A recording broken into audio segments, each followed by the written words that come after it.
Hello everybody, welcome to Basit Corner.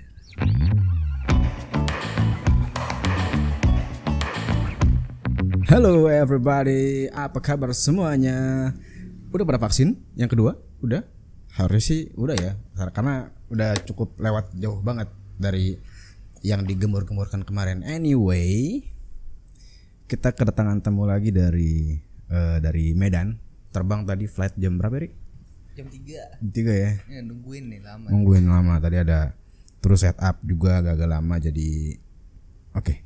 So, bagi kemarin yang belum ngelihat episode Basit Corner sama Lestari Simbolon bisa cek linknya di deskripsi di bawah, udah gue taruh. Yang kemarin itu kita ngomongin soal Jala Kasih, yang dimana itu adalah komunitas atau organisasi yang yang lu tuh terlibat di dalamnya sebagai kepala divisi production. Lu ngapain itu di situ tuh? Ya kan misinya kita kan mengumpulkan dana untuk membantu rumah ibadah dan beasiswa anak yang kurang mampu. Jadi kita fokus pada fundraisingnya. Jadi Fundraising. Iya, segala konten dan bagaimana kita menarik para donatur untuk memberi. Ya, itulah kita atur di sana. Oke. Mulai dari Instagram, Facebook, website, apps kita juga udah aktif sekarang di Play Store. Yang sifatnya digital pokoknya dipegang sama lu pokoknya. Iya. Oke. Dan dia juga sebagai salah satu orang yang dia pembicara lintas agama juga di bawah naungan FKUB, right? Bukan di bawah naungan FKUB dong. Apa? Komisi Kepemudaan. Komisi Kepemudaan Katolik. Tapi kan acaranya dibuat sama FKUB, bener? Tapi Komisi Kepemudaan ini otomatis masuk ke keanggotaan FKUB di Kota Medan gitu. Oh, yang dibawahi oleh Kementerian Agama. Pasti. That's right.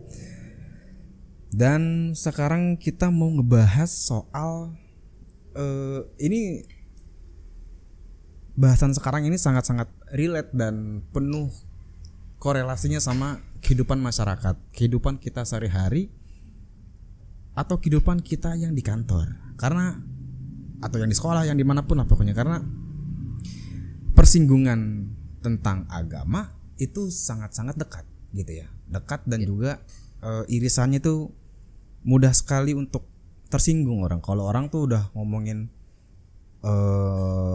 soal ada agama-agamanya gitu ya, sekarang kayaknya udah mulai sensitif. bukan mulai ya, emang lebih sensitif nggak sih? Kalau sekarang iya sih, tapi karena ada unsur kepentingan sih yang buat lebih aktif sensitifnya, dalam arti demi keuntungan dia membawa isu-isu, terus muncullah kata minoritas dan mayoritas.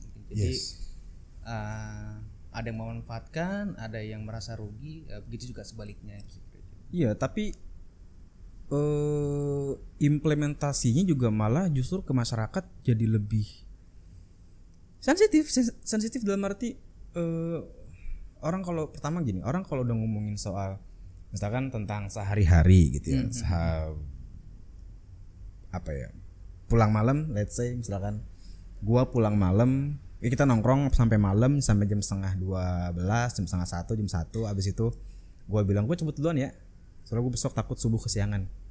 Elah Mas Yo. Yang benar. Iya nggak? Iya, itu salah satu contoh ya. Kalau buat yang Muslim gitu ya, atau mungkin ya begitu bersinggungan dengan waktu-waktu tertentu keibadahan yang itu kalau ngambil contoh tentang keibadahan, misalkan mungkin di hari Minggu misa, lari pagi yuk. Ntar gue misa dulu lah. Yolah. Ya artinya ya agree to disagree aja, ya udah gitu. Maksud gue kalau memang ya emang kenapa gue mau sholat subuh, ya emang gue kenapa kalau mau misa gitu, ya nggak sih? Itu salah satu contoh dari sisi ibadah. Ada juga misal minum atau kita mau berusaha untuk setia sama istri misalkan gitu ya, habis itu ada celotehan misalkan tentang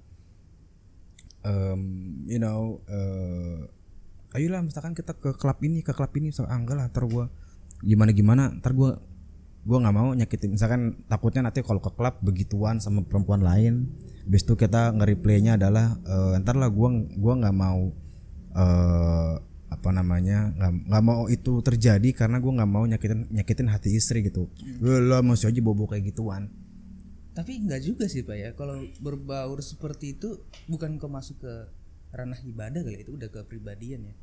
Karena sepengalaman gue ya, dari dulu juga sih, dari kecil sampai sekarang gue di mana-mana selalu minoritas. Baik karena di Indonesia. Ya lingkungan Kristen sendiri pun, saya sendiri Katolik juga minoritas gitu. Nah, gue sih punya teman juga, teman-teman Muslim, punya teman juga Protestan. Bro mau ibadah dulu, karena kegiatan Protestan juga Katolik ada perbedaan juga gitu kan, jam-jam juga pasti berbeda. Gue mau ibadah nih bro, ya udah lanjut, mau pelayanan gitu kan. Kalau istilah Protestan mau KKR nih ada, ya udah silakan bro lanjut.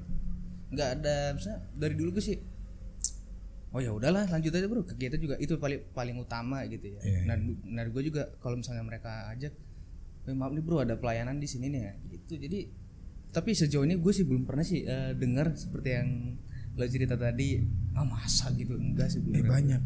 Ada aja, mungkin ada ya, tapi pasti ada, bukan pasti, itu ada. Makanya tadi gue bilang kok kenapa makin sekarang kayaknya tuh rasanya tuh agama tuh jadi alergi gitu. Atau mungkin karena gue nggak tahu ya, mungkin karena banyak influencer kayaknya ya, banyak influencer atau ya influencer sih yang paling bertampak, influencer yang menyuarakan soal ya hidup tuh biasa aja. Mungkin ini dasarnya dari mungkin komunisme atau apa, tapi berkembangnya atau masuknya ke ranah-ranah media besar sehingga dibawakan oleh influencer, sehingga banyak yang menyuarakan soal nggak usah terlalu fanatik tentang agama. Dasarnya itu ya, nggak usah terlalu fanatik sama agama, nggak usah ya agama mah biasa-biasa aja. Agama iman gue tuh cuman antara gue sama Tuhan gue, atau ya itu betul. Artinya, salah sih bro, bukan biasa-biasa aja. Yang penting kalau dari gue ya, apa namanya, lu mau berangkat kemanapun, ya lu bawa diri lu, bukan bawa baju lu, bukan bawa baju lo terbaik, bukan bawa celana lo yang terbaik. Mereka enggak, datang pakai baju ya sama pakai baju, jangan menganggarkan baju mana yang terbaik atau agama mana yang terbaik. Enggak, penting lo datang dengan iman lo, ya jangan bawa iman lo yang terbaik, jangan bawa baju lo yang terbaik. Datang dengan diri. Iya, enggak, maksud gua tadi tuh gue bilang, maksud gua itu statement orang-orang ya, yang mengatakan kepada ya udah lo kalau misalkan beragama mah ya biasa-biasa aja lah, nggak usah terlalu sok-sok fanatik banget lah. Yang level fanatik lu semana sehingga lu bisa bilang fanatik gua segitu, bisa bilang lu fanatik ya sebenarnya menurut lu biasa aja. Gue juga misa biasa aja kok dibilang fanatik ya, itu maksud gue gitu loh. Tapi ya sepengalaman bro ya, apa namanya, kalau soal ngomong fanatik ya, bukan fanatik sih sebenarnya. Mungkin sepengalaman hidup dia, mungkin ya kita katakan orang ya, ya mungkin yang dia tahu cuman itu ajarannya, ya nggak salah. Nah tapi yang salahnya adalah pada saat dia berargumen, dia yang terbenar bukan di areanya gitu loh. Contohnya gini, gue nih seorang Katolik, yang gue tahu cuman Katolik gitu. Nah gue ngomong nih di depan banyak banyak orang gitu yang mungkin mayoritas bukan Katolik. Nah gue bersikap Katolik yang paling benar. Nah itu yang salah. Itu ya. Yang jelas salah. Itu salah karena udah menganggap bahwa, apalagi kita ngomong ke orang yang berbeda ya. Nah itu. Bahwa si A yang salah, itu narasinya salah. Itu salah. Ini agama sendiri yang ngomong. Misalkan lu Katolik, ada Katolik yang lain ngomong ke lu tuh bahwa lu fanatik banget. Tapi kan itu narasi itu mungkin di lu jarang terdengar ya. Mungkin kalau di Indonesia dominan Islam, Muslim gitu ya. Itu yang paling sering yang paling gua sering dengar. Entah di media manapun gitu, artinya entah misalkan ada artis apa, dia ngelakuin sesuatu yang mungkin hijrah atau apapun misalkan gitu ya. Ada artis lain yang sesama Muslim, narasinya itu ya dia mah terlalu fanatik sama agama, dia mah apalah misalkan. Tapi kalau kita bukan fanatik gitu sih, biasanya kudus banget sih bro, udahlah ayo ya, itu bahasanya beda-beda ya, kayak gitu-gitu maksud gue ya, apalagi nah tapi menurut lu bro, kalau andaikan lah kalau lo di posisi itu, Perasaan gimana sih? Yang dibilang fanatik. Hmm.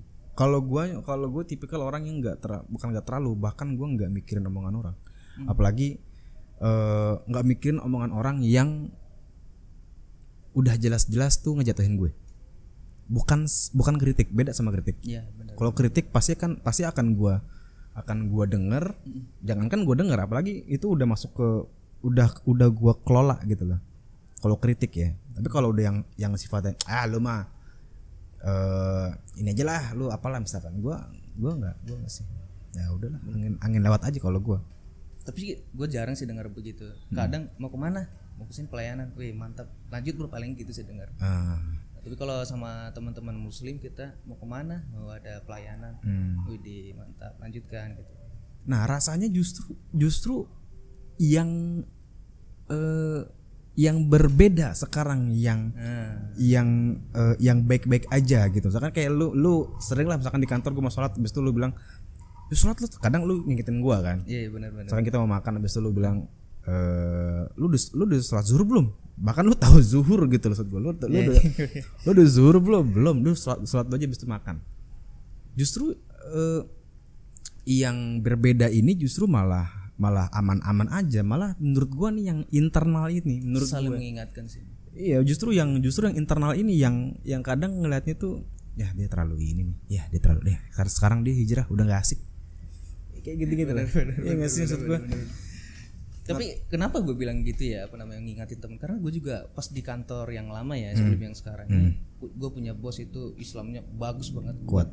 Tapi hari Minggu nggak ibadah terus kan gitu. Terus kalau misalnya di Katolik itu setiap hari emang nggak ada doa, kita sharing dong, ada pak, tapi jamnya yang berbeda sama kita umat Muslim gitu.